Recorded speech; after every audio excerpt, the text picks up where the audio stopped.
Kumain nga kami dito sa Samgyup Salamat, bale 5 kami, 2 kids and 3 adults. Pagpunta nga namin dito ay naghintay pa kami ng 5 minutes dahil nga i-prepare pa nila yung table. Pagpasok nga namin ay sinukatan nila yung 2 bata kasi kapag wala pang 3 feet, libre ito.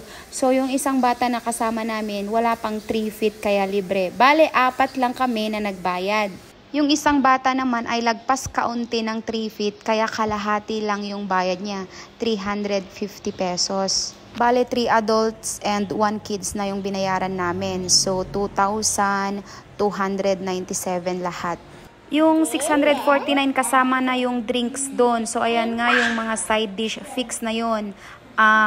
Yan. Unlimited na rin yon, and yung mga pork, meat, and chicken, pwede kang mamili doon sa tatlo. Ayan kung ano yung isa-serve nila. Tapos nagdala nga kami ng cake galing sa labas at wala na itong corkage fee. Ayan, so happy eating! Bago ko pala makalimutan, meron nga isa sa amin dito na may birthday. Kaso, naiwan yung ID, kaya regular price yung binayaran namin.